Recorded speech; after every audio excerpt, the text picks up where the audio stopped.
Hello and welcome back to Arternoon Tea. Well, for this episode only, hopefully, Arternoon evening tea, where our tagline is... The niche of the niche niche. We like quiche.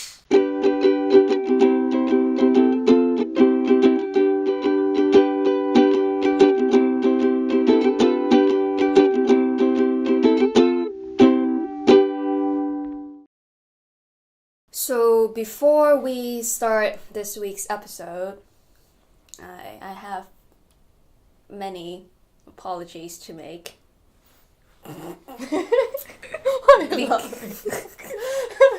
Because sometimes I say things and I think I know what I'm talking about, and I act like I would know what I'm talking about, so everyone assumes that I know what I'm talking about.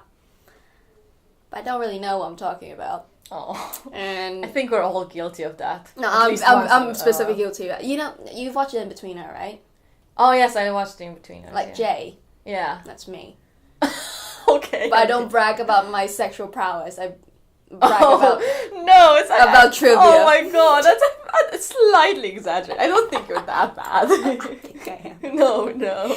Oh, so it's like self-deprecating humor. She's actually lovely. She's just very hard on herself when she makes mistakes. No, I just say things that I don't know the verified source of, and I act like it's fact.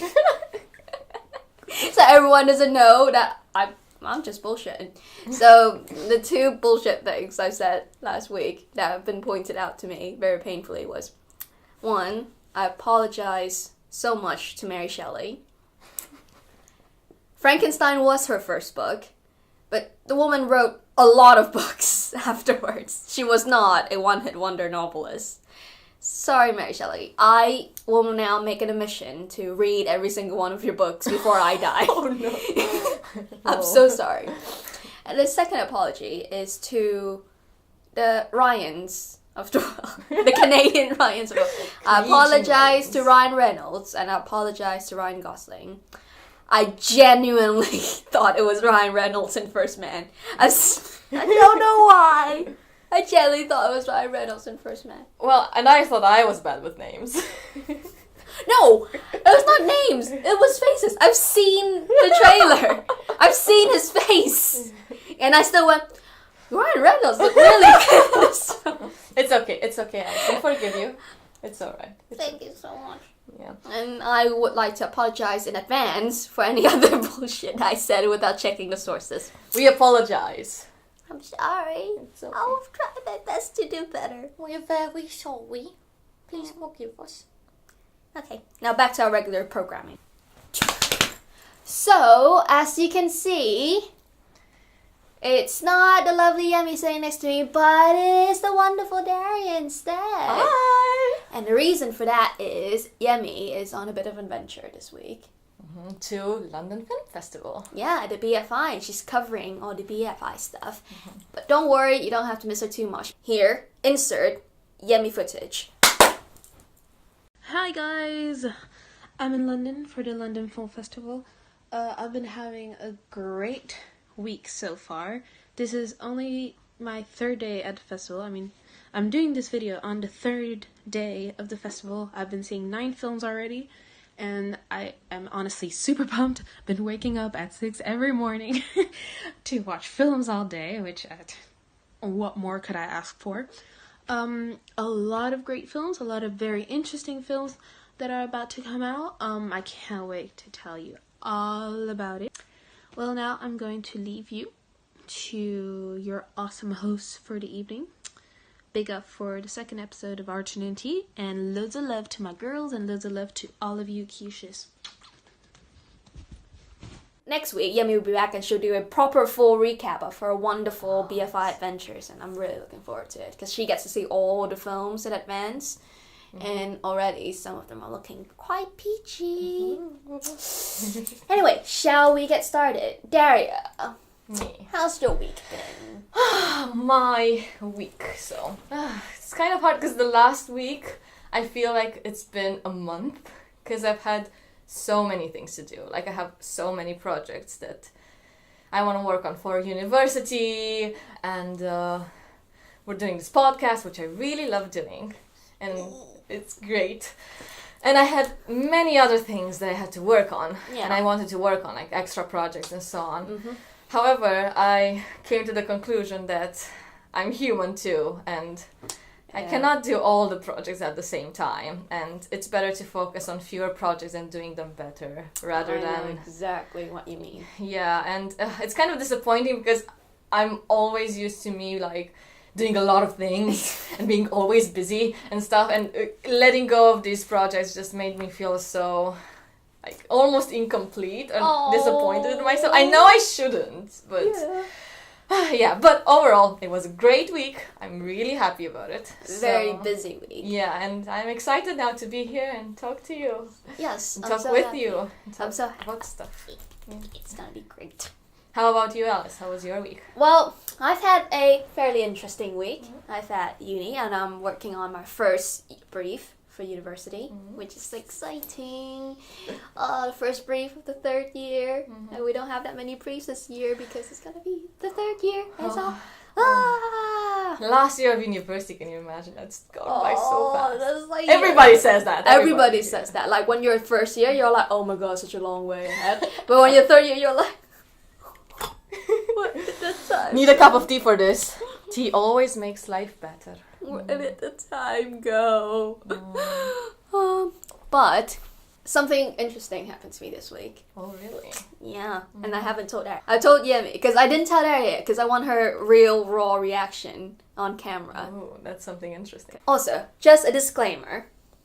I don't have any evidence, I don't have any proof, so you can believe me, or you can not believe me. I don't really care, because it is quite trivial, but it's just something funny. It's interesting, and it happened to me this week. I still don't know what she's talking about. But if you are like my boyfriend, and you don't believe me, that's fine. I don't really care. But it's more fun to believe me. Cut to the chase. Cut to the chase. So, I had a celebrity spotting in Cambridge. Really? Yeah. Okay. So, let me set the scene. Okay. So, I'm there in Tyndall's, and for the people who are not art students in Cambridge, Tyndall's is a art shop in Cambridge. So when you want to buy like cheap stuff, then you go to Hobbycraft. But when you want to buy specialist stuff, you go to Tyndall's. Okay. It's a little bit overpriced, but some stuff you need to get from Tyndall's. I was there, and Tyndall's, I've been going there for years, and a very specific kind of people go there. You know, quiet, mild-mannered. You go in, you don't go fast, you wander around. You know what you want to get, but you also wander around because you can't help it. And you're art student, so you're like little friend, you're like, yeah, mild-mannered, like barely anyone talk. It's a lovely place. And then suddenly, I was in there, doing some shopping for art stuff, and suddenly, I hear a very loud American voice. Very loud. Like, normally, it's very easy to spot Americans in Cambridge. Yeah. They don't mean to. Most of them are lovely people. They don't mean to, but it's very noticeable. And then, very loud American was talking to the lady behind the counter. He was walking very fast. He looks like a James Dean wannabe. He was walking very fast. He was talking to the lady behind the counter, and the lady was like, "What are you trying to get?" And he's like, "Oh yeah, I want to get a sketchbook. I don't know how accents work. I'm trying to get a sketchbook, and I do a lot of like inks and acrylics and collage and stuff." And I'm like, "Okay." And I was like, "Okay, this dude looks familiar, and he sounds familiar." And I keep glancing over. And I was like, I don't want to be creepy. I don't want to stare at him. I don't want to be creepy. So I thought, just look at him. But so I was there for a while. He was like walking around really fast. He was trying to keep a low profile. He was trying to not attract any attention. But naturally he attracts attention because he's a loud American in Tyndall's. He didn't mean to be loud. That's just how he talks. So checked out. I was just like, at that point I was like, okay, I'm either in the room with this dude, or I'm just in a room with a guy who's very similar to this guy. Who is the guy? Wait, the story's building. I might not even know who he is. This is the thing. Daria's not very good with names, so she's gonna either have a very big reaction or a very underwhelming reaction. No. I feel ashamed of myself. I'm so bad at this. So I was like, okay, and then I left I left Tyndall's, and he was right outside. He was stuffing a sketchbook into the backpack of a guy on a bike, like he was trying to smuggle it. He was like, and then he just happened to look in my direction, and I saw the eyes, I saw the piercing blue eyes, and I saw the eyebrows, and I was like, yep, it's a confirmation.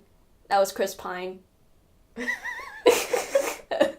She doesn't know. I don't know who he is. Okay. Chris Pine. Okay, tell me. I feel so ashamed, especially if it's like something regarding... New Star Trek man. He's Captain Kirk in the new Star Trek. Oh, that's why I don't know him, because I haven't really watched the new Star Trek. Alright, I'm gonna quickly pull his picture up, because I think Daria recognizes pictures. Oh! Oh, now... Whoa. Yeah, okay. Yeah. That guy. That guy. Oh. He's one of the Hollywood Chris's. Okay. Yeah. I understand. So what I did was I messaged our group chat, our Arternoon Tea group chat, and I said, okay, I've had a celebrity spotting yesterday.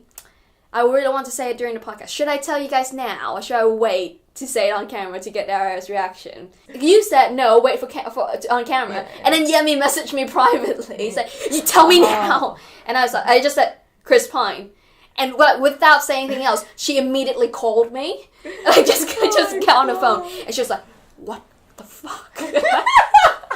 I can imagine her. And I told her the whole story. And she was like, and you didn't confirm it? You didn't go up to him? Because it's very unlikely. What is Chris Pine doing in Cambridge buying sketchbooks and Tyndalls? It's very unlikely. That's why I said, you can believe me or you cannot believe. Because if someone else told me the story, I wouldn't believe them.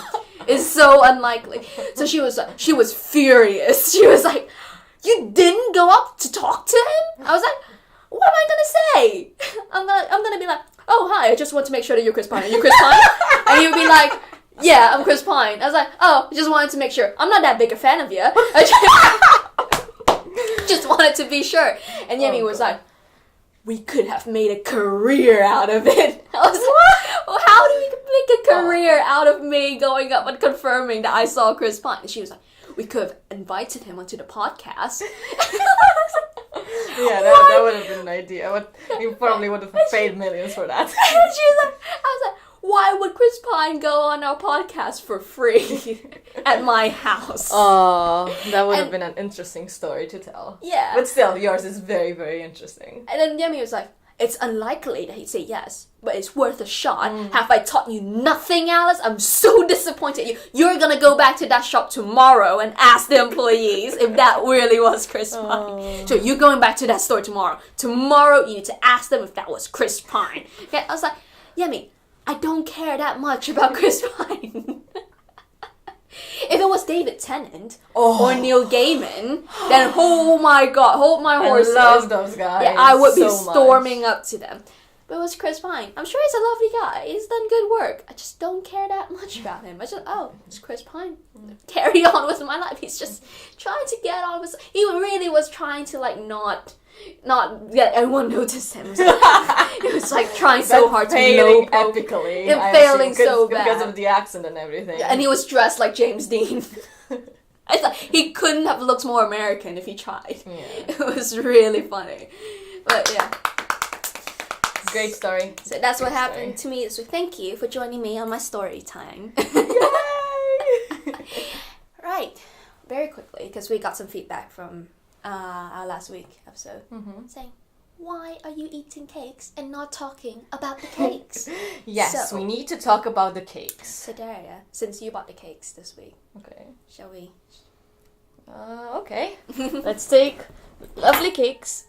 There. So, shout out to Tom's Cakes, the best cakes shop in Cambridge. Not sponsored, but please sponsor us one day. We love you. We love you. Okay. We love you, Tom. Okay, so what we have is banana and toffee cake. Or loaf, I don't know exactly. I think it's a loaf. I'm so bad with remembering names, even when it comes to like cakes. And this is orange and carrot cake. I'm dipping it into the banana. Okay, I'm gonna do that too. A few minutes later. Carrot cakes are one of my favorite cakes ever. Really? I love carrot cakes. And here's our quiche. Do you want to dig into it now? Oh, it's caramelized quiche.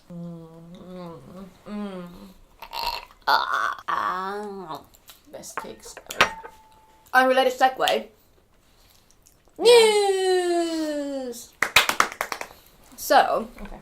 for you don't know, the day that we're shooting this just happens to be the royal wedding of Princess Eugenie and that bloke.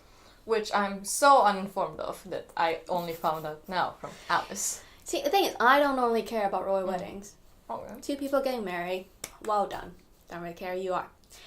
The only reason why I want to bring it up is because I thought Princess Eugenie did a thing that I thought was really nice, which was she has scoliosis. Okay. And you mentioned to me that you had scoliosis as well. Yes, it wasn't really that bad. But her, as you said, she had an operation. Yeah, she had an operation, and therefore she had a scar all the way down her spine, and she specifically chose a dress to show off that scar, and I thought that's a really nice touch. Yeah, that's a nice thing. Yeah. Like, be proud of your body. Yeah. I have a scar here on my thigh, Uh-huh. and that's a really interesting story for another time Uh-huh. when we probably talk more about theater and drama Ooh. and stuff like that. So Ooh, tea. mystery until then. So, and the other bit of news I want to talk about is, you remember last week we meant to talk about the Banksy. Oh yeah, Banksy. that was amazing. One of the best things that happened last week. But now, the lady who originally bought that painting has now announced that she's going to keep the painting. That's interesting because the painting's now probably worth like 10 times because it's now like part of art history. Yeah. But I can imagine Banksy right now, he's either like laughing because it's like, yeah, my painting's now worth more. Or like crying because his point is now moot. Aw. The point he was trying to make is now irrelevant. Or maybe he's somewhere in the middle, kind of laughing and crying at the same time. or he's just like, Just go somewhere and paint something else. yeah. Insert Yemi footage. Apart from that, there is this tiny little news that I would like to discuss, is that there is finally a teaser for the Aladdin live action remake. It is just a teaser, so it doesn't tell you anything, but it does look good. It does look good. I hope that it will be at the same level as Jungle Book, because even if people have been trashing the Jungle Book, it is... What y'all talking about? It is a great film. So I'm honestly very curious and very excited to see what the actual result is going to be. So now, Daria, we're gonna talk our main topic. The main topic. Daria's very excited about the main topic because our main topic is YouTube creators! Daria knows a lot about YouTube creators. Because I love watching YouTube and YouTube creators and stuff. I know some, but Daria really knows. Oh, She really knows. Thank you. And we're gonna talk about this in the same way that we talk about debuts. We're gonna section it off into categories so that it's easier for us to navigate around the world of YouTube creators. And our first stop is music. So I'll start us off Okay. because I have less to say. Like, yeah. We have me, you, and Yemi have a mutual love of postmodern jukebox. Oh my god. They're amazing. Yeah. They're absolutely nailing it. If you do follow us on Instagram, you will see that almost after every filming or after pre-production meeting, we normally have a postmodern jukebox jam out. Because they're so good. Yeah, you can just dance and sing and like, And they make trash music sound so good. Oh, best thing ever. And Scott Bradley is a genius. And Haley Reinhardt is awesome. And Hannah Gill is awesome. And Casey Abrams is awesome. I love Casey Abrams. They're It's all so names cool. I don't know because I'm bad at remembering names. This will be like the main theme of our discussions today.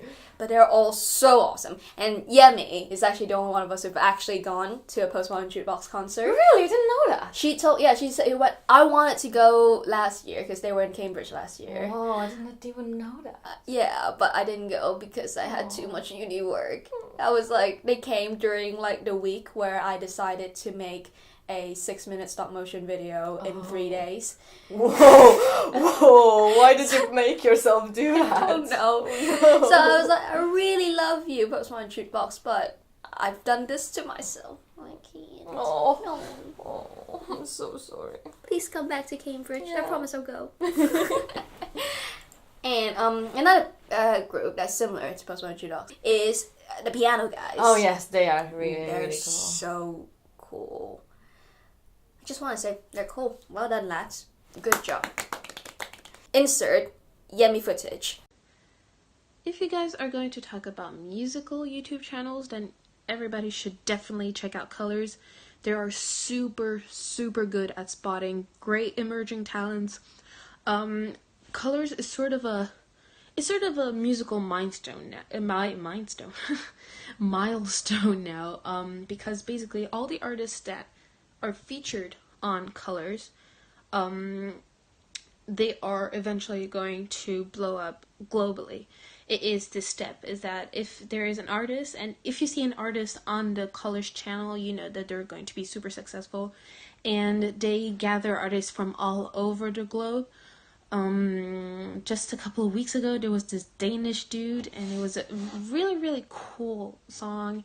They got some Belgian rap, they got some French rap on it too, they got from UK, US, really all over the globe.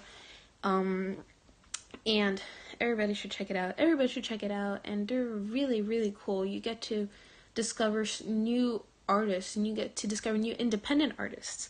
And, yeah. Colors is definitely an excellent musical channel. But now, Up to me, which I'm going to talk about more of general, I think, because there are so many YouTube musicians out there. Yeah. And either, they started making covers, or they started off like, doing vlogs or making sketches, and then they slowly got into music. Mm-hmm. And you have, for example, Dodie Clark. I'm Yeah. a big fan of Dodie Clark. I randomly found her on the internet and then fell in love with her. Oh yes, and I have her book here, like many other books from like other creators that I love. Mm-hmm. I also like Lindsay Starling, which most people know that she went to a competition and she didn't win, and she started making her own music and videos online. And I actually do have her book too, which is here. She has everyone's books. I love autobiography so much. So sad thing about YouTube musicians is most of the time they're not taken seriously, because they're actually YouTubers, they're doing vlogging and they're doing like sketches and like, they shouldn't be doing music. You're on YouTube. What do you know? Oh, you're millennial. Oh wow, they now have enough money to do their own music, blah blah blah, which is silly. Yeah. Like for example, there's this girl that I like, Emma Blackery. Yes, I Do you know Emma I Blackery? do know Emma Blackery. Yeah, so I she's do watch some of her stuff. Yeah, so she started like with vlogs and sketches and stuff like that. And then she slowly got into music. Mm-hmm. But the thing is, she, as far as I know, she did music since she was like really young. Yeah. And she loved music like forever. Yeah. And just because she started doing music now, she still didn't like get the recognition that she wanted, because a lot of the time she was worried because her fans were like, oh, why aren't you doing videos anymore and sketches, because you used to be so funny. And she had like this period of time in which she was honest, and she said, I'm feeling bad about this because I want to do music, but also I want to do stuff that will make her fans happy and everything. Me personally, to be honest, if Emma Blackery is watching this, although I don't know, Emma. Hi, I honestly loved her videos more after she started making music, because I really like her voice. I really like her sound, and I can definitely see that she's passionate about it. Yeah. And I love the fact that she had like an advice from a fan. Oh, if you love music so much, then why don't you do videos or vlogs about music, about how you record and everything? Yeah. Which she did in the end, and I found those to be like really interesting videos, and I loved them so much. I like the transitions she went through, even though most of her fans didn't. And it's a shame, because a lot of, not only her, like she's an example that I brought up, but a lot of people are not taking seriously. However, the interesting bit is that not long ago, there's this YouTuber, Gabby Hanna. Mm-hmm. She... Have you got her book? No, I don't have a book. She does have a book. Oh. I think it's a poetry book, as far as I know. I hope I'm not saying something wrong, but I think it's a poetry book. Have you pulled an Alice? This is going to be a segment. Pulling an Alice. Yeah. So the book is going to be right here, because I don't really know exactly the name. I don't want to say something stupid. But anyway, she, for the last year, I think, or quite some time, she's been making music. And now recently she launched her 2 singles. They're called Honestly and Honestly Encore, which is like the continuation of the song. And she went #1 on iTunes with both the songs. And like she went mainstream with them. Yeah, and so it's a good thing because now YouTubers are slowly starting to be taken seriously in the music industry because they can produce good quality music. Yeah. So yeah. And like you said about Emma Blackery, because I watched some of her stuff as well. Her actual music, not really my cup of tea, but for some reason I really enjoy listening to her talk about her music because there's just something that's so infectious about someone talking about their passion. Yeah, exactly. I can listen to people talking about their passion all day. So yeah, so even though I'm not that big a fan of her actual music, I love the fact that she is pursuing what she loves, and obviously there's an audience for it because obviously you love her music. Yeah, definitely. So yeah, there's an audience for anything, and the fact that she's doing what she loves. Go team! Yeah, good job, Emma. Good job, everyone. Like, well done, everyone. Well done. Well done. So, shall we go to the next topic? The next section in our pie of YouTube. In our quiche. In our YouTube quiche. The next slice in our YouTube quiche is, we're calling it news and education because we're sort of like smushing them together because like there's this, there's that, it's not like, so it's news and education and we have a mutual love of Philip DeFranco. Yeah, we love Philip DeFranco. Well done, dude. I don't want to follow the news religiously because it gets quite depressing and sometimes you just don't want to know. But I found like Philly D is just a nice nugget of okay, here's my morning briefing. Here's my recap of what happened this day. It's like, okay, cool. So I don't need to, so he's done the work for me. Here's my morning recap. Cool. So I don't need to, and then if there's something particularly interesting, then I'll look into it. Exactly. Yeah. That's exactly what I do. However, I do have an interesting story of how I found out about Philip DeFranco. Ooh. Do tell. Yeah. So around, I think 1 year ago, probably a bit more than 1 year ago, I used to watch Charisma on Command a lot. Right. And the guy, he made an episode about Philip DeFranco and how he shows himself as being trustworthy through his videos. And I thought, okay, I don't really know who Philip DeFranco is, but this seems like an interesting topic, how to, make yourself be believable and be trusted by others. And I watched the show, and when I realized, he's doing news, and he's presenting news and everything, and he does it in this way, that, he starts with the facts, and then he doesn't shy away from his opinion, even though it... Yeah, but he very distinctly separate. These are the facts. Yeah. Here are my opinions. Take them separately. Yeah, and he also has his own values that he stands upon. And I don't know, the moment I watched that guy and I heard the guy from Charisma on Command being like, oh, this and this and this, not only did I learn all those things, I also fell in love with Philip DeFranco because I never liked watching news ever in my life. And I've always had this sort of boundary that I don't want to talk about politics or religion on the internet, ever. Yeah, because it's like a minefield. Yeah, and I think those are personal things when it comes to me, so I'd rather not disclose them or not really talk about them. Yeah. But however, I am interested in these subjects, and I do want to read about them because it's something interesting to know about. But I didn't read the news because, a lot of people are biased. How do you know what's right from what's wrong, or what's real or what's not real, or what's true or untrue, or if they just show one perspective. But since I found Philip DeFranco, I've been watching him religiously because I just know that he always tries his best to show news as objectively as possible. Yeah. And I also like the idea that every time she pulls an Alice, yeah, every time he makes a mistake, he comes out there and say, "Oh, I'm sorry, I apologize. You know, I've done this, this, and this wrong." Just like I've done. So you can definitely trust him, and I really, really like him a lot.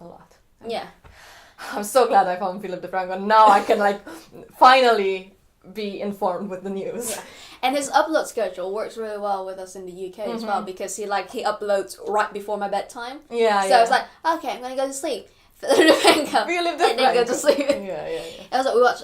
You also watch the Philly D channel, isn't Oh it? yes. It is his experimental channels. It used to be the vlogs, and I miss the vlogs. But I He like still sometimes does vlogs. Yeah, but like the new stuff are quite cool. I like the new interesting like ways that he's taking it. Oh, like I love TLDR. Yeah. And DeFranco now. That's one of my favorite things. Like I didn't know what intersectionality was until he made a video about intersectionality. Like, that was a really interesting video. Even after he made that, I felt like, oh, this sounds like something that I learned in sociology that I should remember, but I didn't. And I feel like, oh, okay, this is very academic, so I don't feel like everybody needs to know about it. But I'm glad that now more people do. Yeah, that's a good thing. Knowledge is power. Yes. Also, in the section of news and education, I don't know. So, the hottest thing on YouTube right now are the Shane Dawson docu-series. Oh. Right. I'm gonna take a step back and listen now, because it's not really my thing. I've heard of Shane Dawson from like way back in the day when he used to do that really obnoxious comedy. Okay. Where like it's like a very I don't know if it's fair to say if it's an American sense of humor. I don't think that's fair to say. It's just like this specific sense of humor where it's just being really loud, be really crass and stuff. So it's never like I didn't have a good impression of Shane Dawson, so never really interested in these.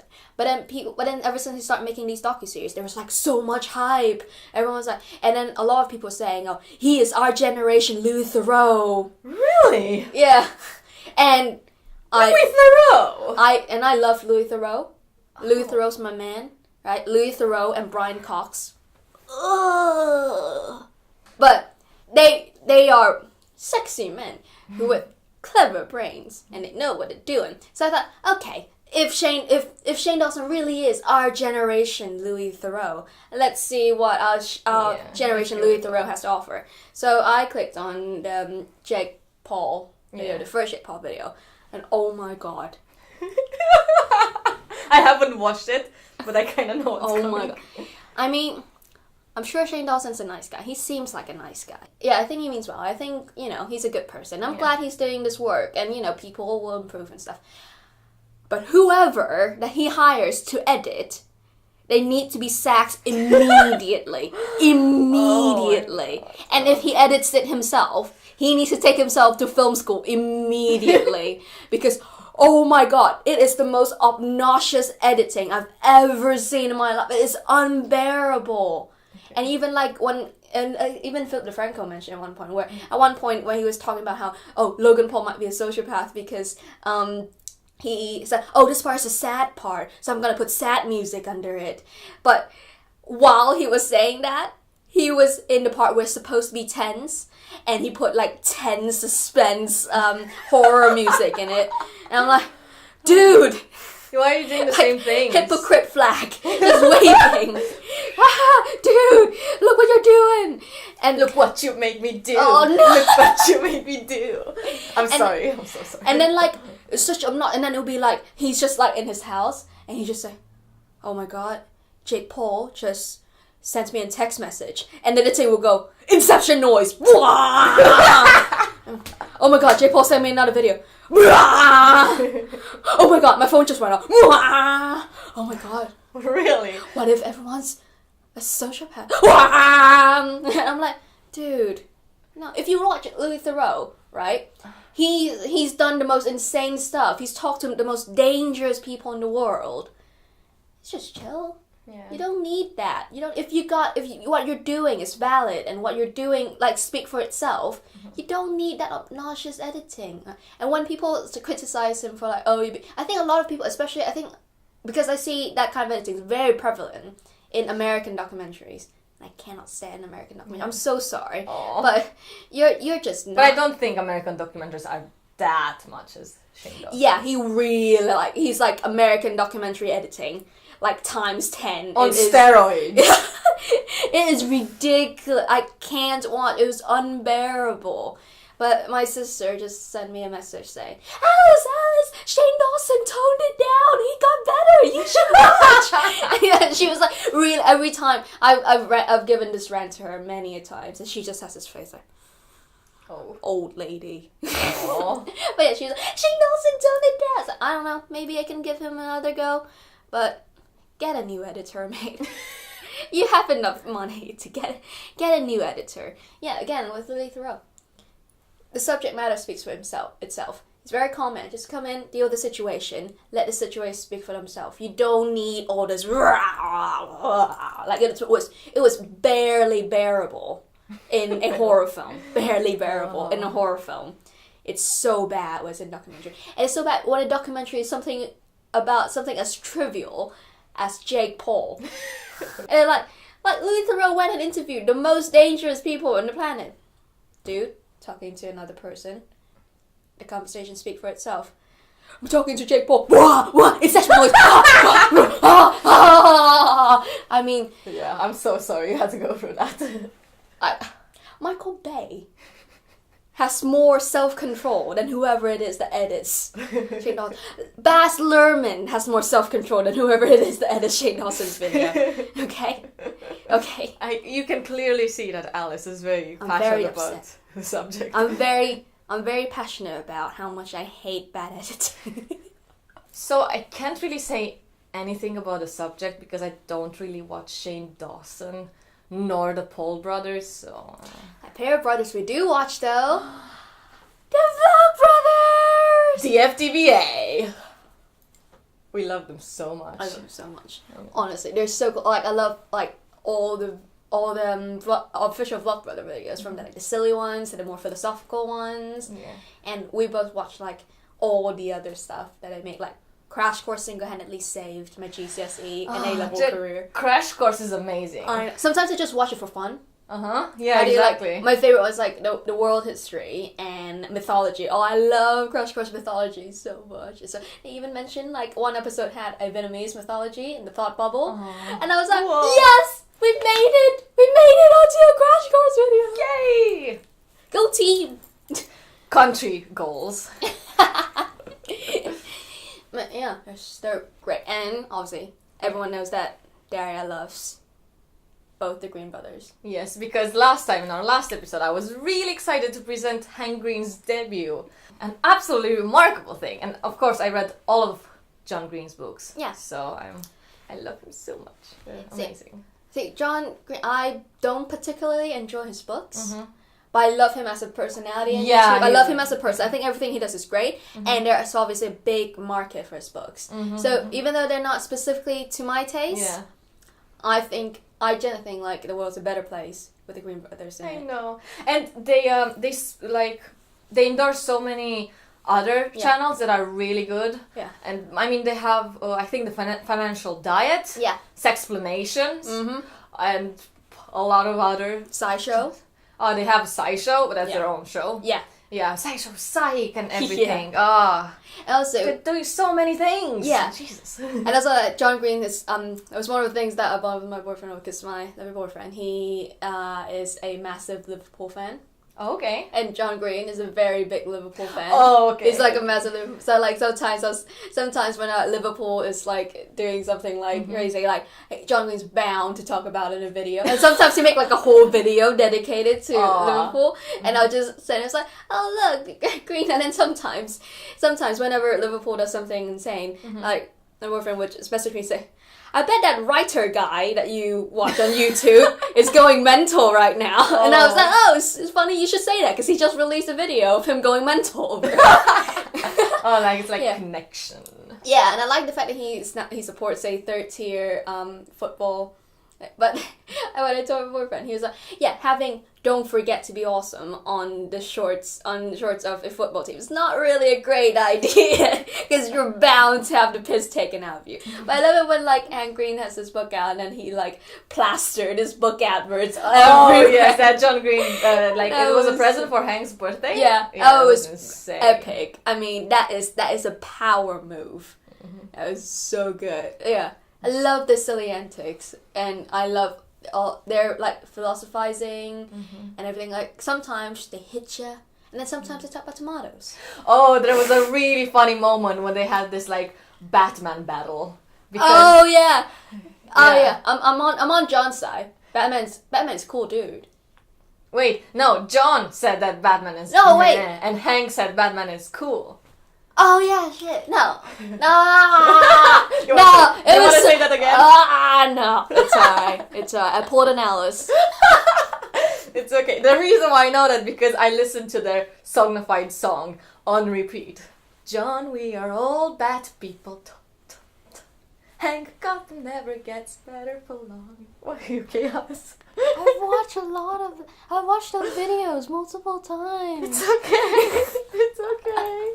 It's alright. I'm sorry. It's okay, Alice. Yeah, they're great. And they're continuing to do great stuff. And they don't age.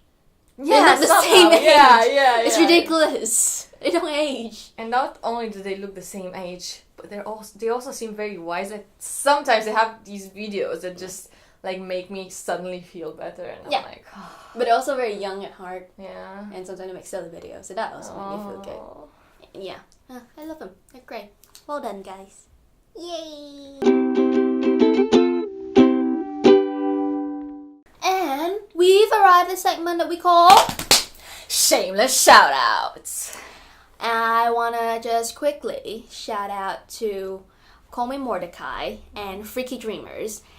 Those are the two channels that are run by our ARU and Ruskin, Cambridge School of Arts, illustration animation students. They're all awesome people. They do amazing animations. I love them so much. All of them are ridiculously talented. You should go check out those channels because, support. And I have two shout-outs. So one of them is for my friend Vlad, which is also Romanian, studying here with us. Yeah. And he has a channel called Waxen. I hope I pronounced it right. I'm sorry, bro, if I didn't. But do go check his channel. He's a funny guy. He's a nice guy. Everything's going to be in the description. In the description below.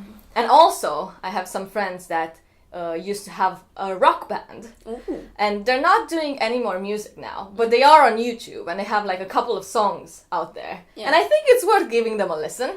So do go and search for The Travelers because they're lovely guys. And that's basically like my high school years because I used to go to their concerts and be like their #1 fan.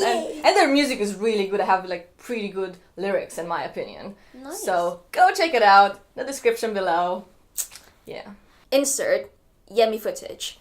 Oh, and I do have a shameless shout out, and it's for Apiro.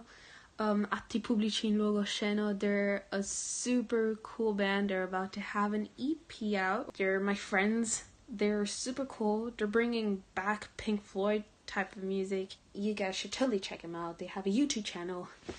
Do check them out. And as you might have noticed, we didn't time this shameless shout out section because, to be honest, for this week, we didn't have that many people to shout out. We had those lovely people. You definitely should go check them out. So since we didn't have as many people to give shameless shout outs to this week, Alice really wants to do a 1-minute challenge. I really like the 1-minute challenge. And this week, somebody has got a lot of things to say. Oh, yes. I do have a lot of things to say. So, Daria watches YouTube a lot, and she has a lot of YouTubers that she would like to mention, but we just couldn't fit them all into our little quiche segments. So, I thought I would give Daria 1 minute to shout out as many of her favorite YouTubers as possible. Okay. I was here when she made the list. Good luck to her. Yeah, hopefully I won't say the names wrong because I'm gonna be pretty fast and I'm bad with names and remembering names, but do bear with me and do check these people out because they're amazing. I love them. And regardless of whether you understood her or not, all their tags and all their names are gonna be in the description down below. So do give them all a check out. You ready, Daria? I think I'm ready. Okay. Good luck. 3, 2, 1, go! Jessica Kelgren Fozart. She's a YouTuber and also a presenter, and she talks about a lot of interesting stuff. I love her so much. Xander is bored. He does covers. Lee and Lee. She also does covers and music and stuff. Bill Words. Oh, he's absolutely amazing. Absolutely crazy. Casually Explained. Elle Mills. Lovely filmmaker. Domix. Animations. Tessa Violet, I love her music. Hazel Hayes, she's also a director and does film stuff. Evan Edinger, Toonsy, Indie Film Hustle. They have really good film podcasts. 30 seconds, 30 seconds. Sully Orchestration, he does instrumentals to different songs. Cinema Sins, you love Cinema Sins too. Budget Hobby, Joe Scott, look at the spider. Camila Cuevas, Cinematography Database. Indie Mogul, also film stuff. Cypher Den, that's animation. Jaded Animation, also animation. Tabs, animation. Odd Ones Out, also he does a lot of really nice animations. I'm done! I have so much more. Well done, Daria. Thank you. I have so much more, so many other guys. Yeah. It's just... Well done. Thank I'm so you. proud of you. Thank you. Good job, Daria. Thank you. And that has been Shameless Shoutouts! And now, we're moving into an area that I'm very excited about. Artists on YouTube. We're defining the term artist quite loosely. Yeah. Just anything like art related on YouTube. Anything that you can put the art stamp on it. Mm-hmm. You can say, I say, that's art. Well done. We're talking about them. Me? Yeah, I you're wanna starting. eat quiche. Oh, okay. Mm. Finish your quiche. Finish your quiche. It's very good quiche. Thank you, Tom's Cakes. I love you. Please sponsor us. One day, Alice. One day. One day. One Probably. day we'll get to meet Tom. Oh, yes, we want to We've meet never Tom. met Tom. Never. We eat at Tom's Cakes all the time. We've never met Tom. Yeah, we need to meet Tom. Anyway. Artists! Yes. Well, I think I'm going to start off with Rebecca from Let Me Explain Studios. As you might know, there's like this wave of animator artists on YouTube. Yeah. And there are a lot of them that are amazing. Like I mentioned some of them. Yeah, you mentioned Domix and you mentioned like quite a few. Yeah, quite a few in my crazy shoutouts that we took a lot of takes of. Or trademark Shameless shout out. Shameless shout out. Sorry. Shameless shout out. TM. And but if I were to like pick one, I think it would be Rebecca from Let Me Explain Studios. I really like her a lot. I like her personality. I love the fact that she's also like an actor. She loves drama, so she used to do drama when she was younger. And I love the fact that she started drawing and not really drawing, but doing animations. Nice. When she was older, she went to an art college, so that's when she started. And she's pretty amazing. She's so talented. She can sing, she can voice act, she can act, she can animate. She's brilliant. I just love Is she one of those annoying people? When you're just like, It's not really. She's not annoying. She's the cutest thing ever. no, very annoying. Pick a lane. Why do you have to do everything? Leave some stuff for us. Oh my god, it's so annoying. Alice, do you feel like a potato? I'm sorry. I'm so sorry. Keep talking about talented people. You're a very talented artist. They keep You're a talking. very talented artist. You don't need to make me feel better. One day, we're going to show Alice's art. So Keep talking. Yeah. I'm fine. I'm fine. Okay, let's move on from artists in general. And I'm going to talk more of a specific person. Please don't cry. Please be okay. Go on. Okay. Yeah, so I really want to talk about Anna Kana. Mm-hmm. I do have, yet again, her book here. We got a book. Yeah. Go on. It's called So Much I Want to Tell You, Letters to My Little Sister. And she kind of has a tragic story, to be honest, because her little sister, she killed herself when she was younger. Oh.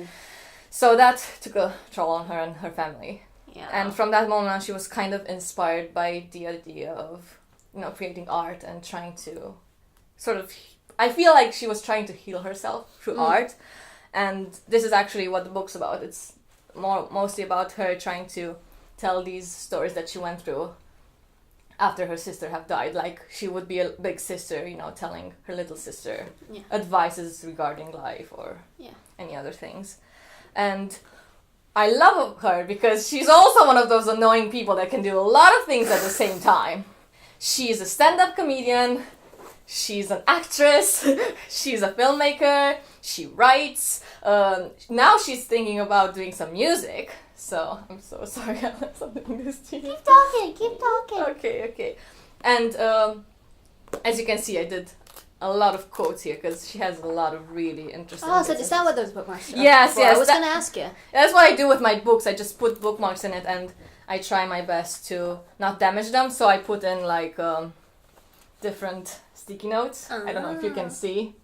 So it's really interesting because recently she just premiered one of her short films on YouTube, and it's actually about her having a really hard time in her life recently and wanting to kill herself.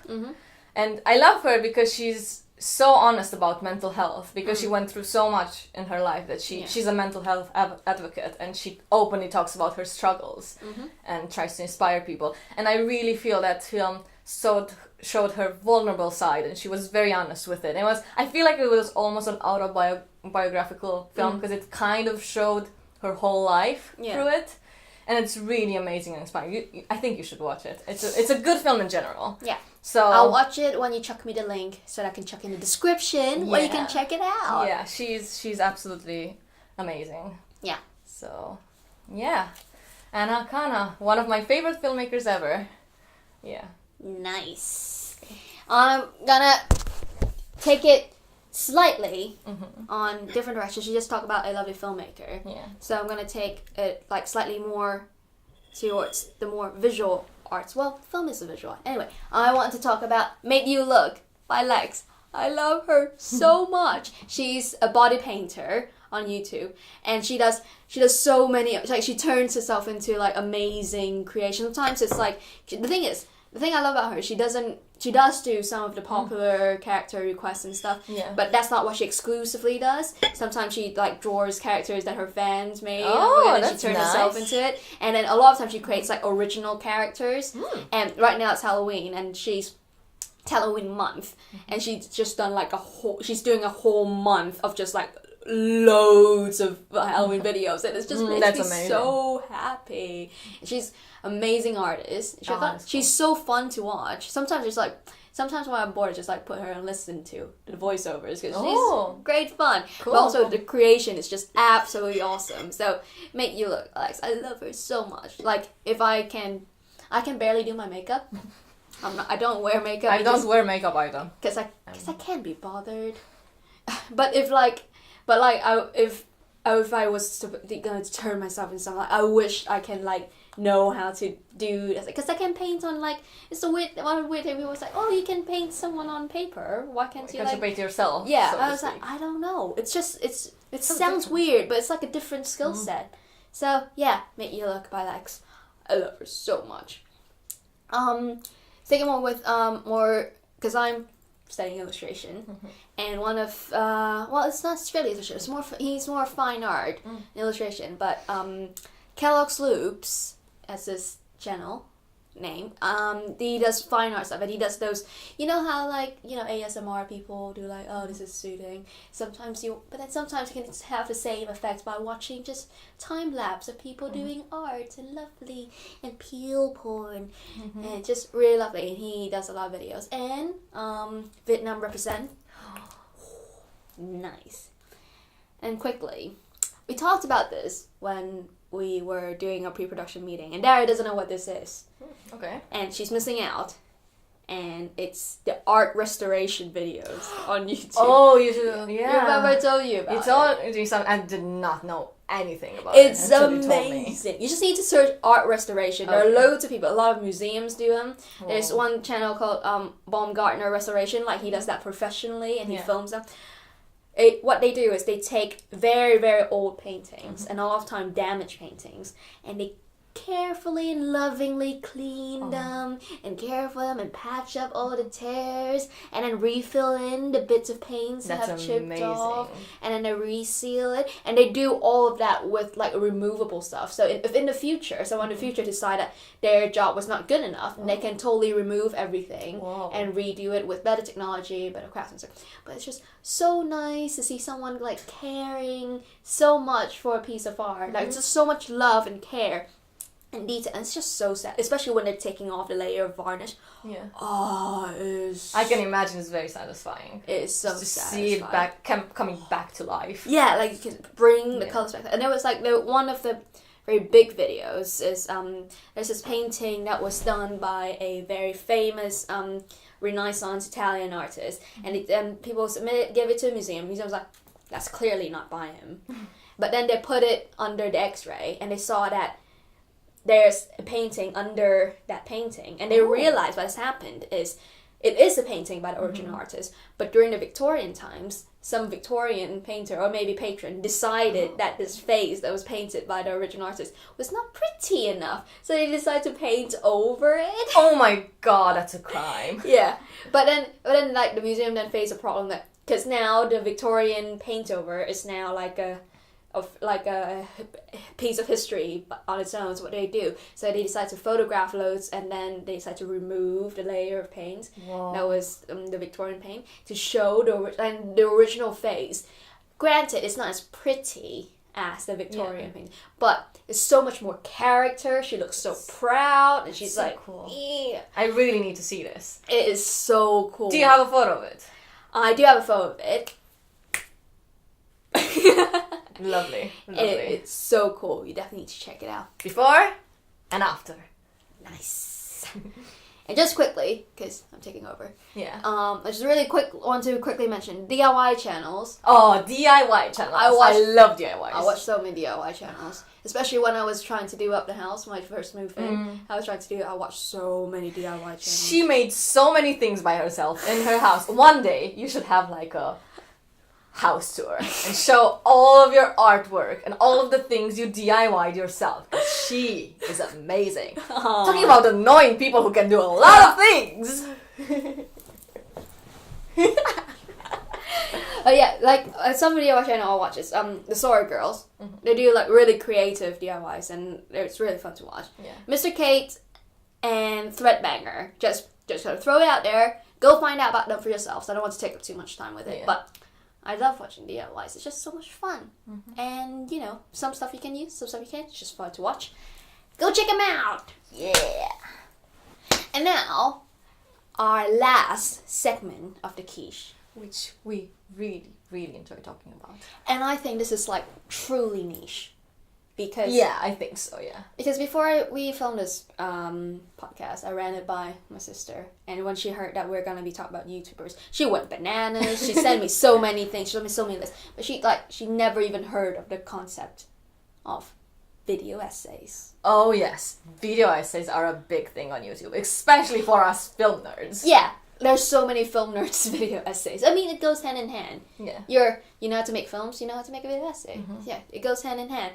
So, I'll go first because Daria's got a very good point that she wants to make later on, and I think it'd be a good one to end on. Yeah. So I'll start us off first, and I want to talk about Lindsay Ellis.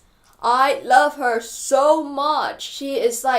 She's so great. And probably her most famous video, when we were talking, you didn't know who Lindsay Ellis was.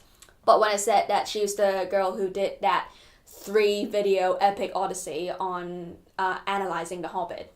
Okay. Yeah, you've seen those, right? It was on trending for a bit. I don't think I've seen them because I've never watched The Hobbit. But I did see them like popping up. I never watched them. I remember you did say you watched the video where she apologized to Stephanie Meyer. Oh yes, that one is a good one. Because when I was really young, my guilty pleasure was Twilight. Same. And I really agree with her point. Yeah. Because especially in the last book, I really disliked the last book. So I could really relate to what she was saying. Yeah. Plus, I loved watching parodies of Twilight. Yeah. They were just so good. Yeah. Because Lindsay Ellis made a parody of Twilight. And I love her videos because she has that sort of like, don't give a fuck attitude. Kind of like, deal with it kind of attitude. But at the same time, she's humorous. Like she has like, I get her sense of humor. A lot of people, it's a bit too dry for some people. I like it. Yeah, I think she's alright. Yeah. So I really like her sense of humor, and she makes such great points that I never thought about. I was like, oh, I didn't think about that. That's a very good point. I should think about it more. And like she does like ridiculous. Sometimes there was her most ridiculous idea so far. She decided that a lot of like big franchises get loads of academic papers written, like loads of academic papers have been written on Star Wars and probably Harry Potter and Lord of the Rings and things like that, because they are big films that affect our pop culture, affects the way our now global culture views ourselves and stuff. But one series that are big, and they definitely affect the pop culture scenes, but no one does any academic writing on them because it's kind of shit. It's Transformers. Really? So she decided. I didn't even know that. She's still doing a whole long video essay series on applying film theory on Transformers. So imagine what Transformer looks like through Marxist eyes, what Transformer looks like through feminist eyes. What does imagine talking about feminism using Transformers. It sounds like a bonkers idea, but she pulls it off. And it's so like it's just so informative and entertaining at the same time. Sometimes I just put her videos on repeat because I find it so it's so nice. And speaking of Lindsay Ellis, one of her mates is Folding Ideas. I forgot what his I know his real name is Dan. It's Dan something, I can't remember. But Folding Ideas. He also does similar things, and again, just great commentary, get you thinking about things that you wouldn't normally think about, and just great content that makes you, that entertains you. At the same time, you feel like you've learned something after you watch it, which is quite similar to what we said about Vlogbrothers. Yeah, because they do a lot of like science videos and culture videos and And just quickly before we get to you, what me and Yemi watch a lot is Cinefix. Because there's a lot of top 10 videos on YouTube. Yes, definitely. A lot of top 10 videos. But what Cinefix does is they deconstruct the concept of a top 10. And they make top 10 videos. But they also make like video essays analyzing films and things like that. But they make top 10 videos that actually, they actually have knowledge of the films. Yeah. They actually have reasons to put things like, and they really go into details like cinematography. And it really mentions everything. It's just great content. I don't know how I didn't hear of them at all. It's so weird because I'm very so surprised. up your alley. Yeah, exactly. Yeah, I definitely should give them a try. Definitely. Yeah. And in the area of less film specific video essays, the big guy in video essays on YouTube is obviously Nerdwriter. Oh yes. It makes like, how does the guy know about everything? He's done like a video essays on every subject under the sun, and when you watch this video, the guy knows what he's talking about. You can tell when people fake, like I do. You can tell when they pretend like they know what they're talking about, but they don't really. But when he says he has sources to back it up, he shows evidence about every subject he talks about. I don't get it. Again, annoying people or just really good researchers, and that's something I should learn. Yeah. Well, I really like my writer too, so I know what you're saying. Yeah. Now. Is it my turn? Yes! Yeah. So I'm going to talk about something that both you and me and Yemi like, which is every frame of painting. Yeah. And Daria's got a lot of notes. Yeah, because this is something I really want to talk about for quite a while. The book draft. So this is something I wanted to talk about for quite a while now, because I've watched them for a long time. Yeah.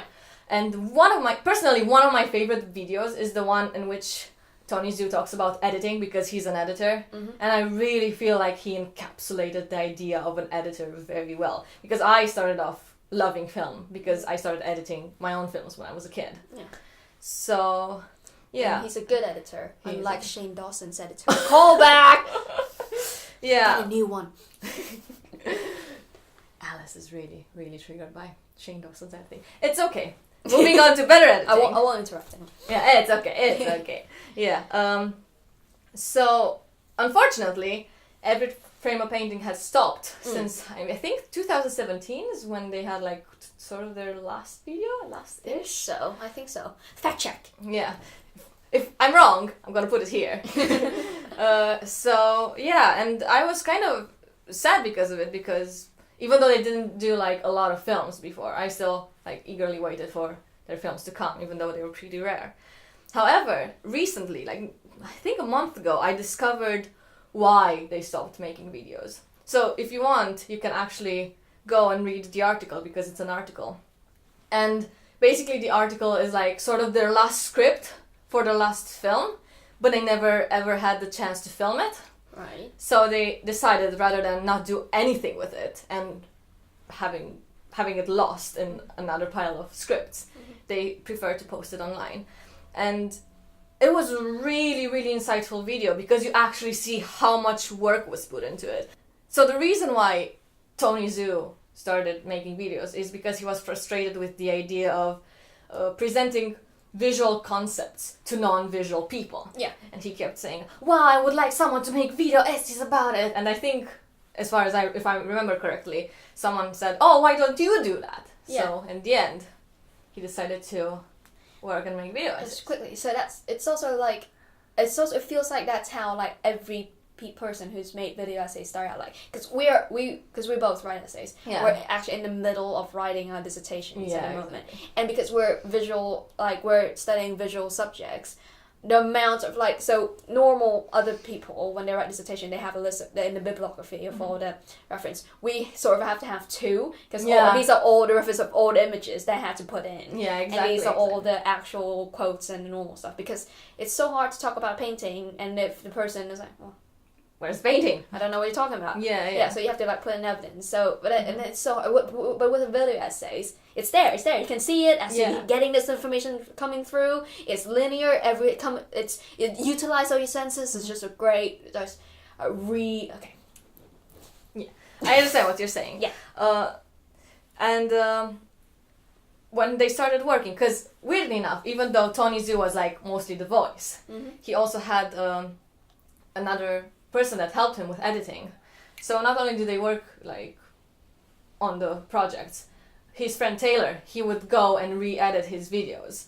And it's really interesting, because not only did they do like a lot of research, and not only from the internet, from like actual film books, because they want to be as accurate as possible and give as much new information as possible, but they also have to like create their own style, so they can edit around copyright restrictions, which is something I haven't thought of. Yeah. Because even though from a copyright restrictions point of view, it shouldn't be restricted, because it's commentary. Exactly, it's commentary, it's an essay. Yeah. It just discusses it. They still had problems with the algorithm in YouTube, so they had to like find ways to cut around it. It was like a long process of trial and error. Yeah. And that's how their style kind of was created. And the thing is, in time they became really stressed with it. It wasn't really fun anymore for them. And from the very beginning they decided, once this becomes a chore rather than something we enjoy doing, we should stop. And not only that, but they also had problems with money, because at one point they were breaking even with making the videos and everything. And then they started to actually lose money by making videos, because they, at one point, as far as I remember from the article, they wanted to make this full time, as far as I remember. So they have a Patreon page and everything, but it didn't really work out. And they didn't want really to give the idea to a third party. Yeah. Because there's this concept in filmmaking. You have like the triangle, filmmaking triangle, which you have on the top, you have good, then you have fast, then you have cheap. And they're all like ellipses interconnected with each other. Yeah, a Venn diagram. Exactly, yeah. And in the middle doesn't exist. So you have to like combine two of them. So it can either be fast and good, but then it won't be cheap, or it's like that you've seen, like, there was that meme going around of like student life. So you either have like social, and you have good grades, or you have good enough sleep. You have to choose two of them, yeah. And you can't have it all. And they wanted to have creative control over their work, because otherwise, what was the point of it? So they decided in the end that, this should be the end of it, and they let go of the project, and they went back to working. And as far as I know, they're really happy with their lives. They live in Vancouver now, and they're really, really happy with what they're doing. And it was interesting because when I read the script, they said, oh, this script is a failure because we never ever got the chance to make a film out of it.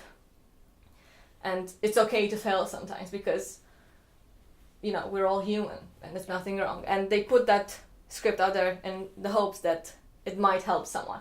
And weirdly enough, as I read that article, it really helped me. Yeah. Because I was exactly in that period in which I was like conflicted by, should I let go of the projects I'm working on? You know, should I just focus on a few of them?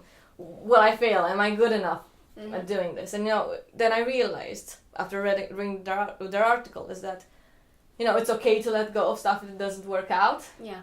And it doesn't make you less good at your job. It just shows the fact that, you know, some things are meant to end sooner or later. So, guys, if by any chance you're watching this, you've like made someone happy and inspired them by the fact that you put this out, and thank you so much. Yeah. And I think this like comes full circle because it kind of connects with the beginning when I does. said about the projects and stuff. And It also reminds me a lot because in the Ruskin building, which is where my course is based, we have that stairway in the middle, and on the stairway normally like there's like it's almost like an exhibition space. So sometimes a lot of like first year's work will go up there so everyone can see, but sometimes, you know, the tutors will put something up. So my course leader thought like, you know, there are motivational quotes and whatnot, but he finds that normally they're quite generic because they will try to apply to as many people as possible. And he found this book about like advice specifically for creative designers and art students, and that reminds me of two quotes I saw. I can't remember exactly who said it. It does say on the poster that he put up on the stairway, and now I will put it in. I will give it to Daria so she can put it in. oh, So that's that's a very perfect. beautiful quote. Yeah. And another one, I think it's by George Bernard Shaw. I don't want to pull on Alice. I think it is. I'm pretty sure it is. But if it's not, there will be a correction. I feel like that's very true to our work ethic. Yeah. And quite often it's not very good on your mental health. Yeah. Because like we've talked about this a lot ever since the beginning of this year, where it's just like you talked about it at the beginning of the year, and as you mentioned about what having like, wanting to do everything. Yeah, exactly. And you can't do really everything. Yeah. And in the end, you just have to let something go. Like we've just had to let go of the camera that has just shut off. I'm so sorry. It's I think it's a sign that says maybe this is a good place to end this episode of the podcast. Oh, it was a lovely episode. I enjoyed it. I enjoyed it. Even though I did two things at the same time, and I don't know if I did Round it right. applause for the MVP Daria doing two jobs at the same time. We love you so much. Oh, thank you. She does so like you have no idea how much work she put into. Like she put in ridiculous amount of work into this podcast. So much that Yemi and I like, what? Oh God, why is she working so hard on this? We're so scared. Thank you so much, Daria. Thank you so much, Alice. Well done. And but in the meantime, stay quiche. And we'll see you next week. Bye. Bye.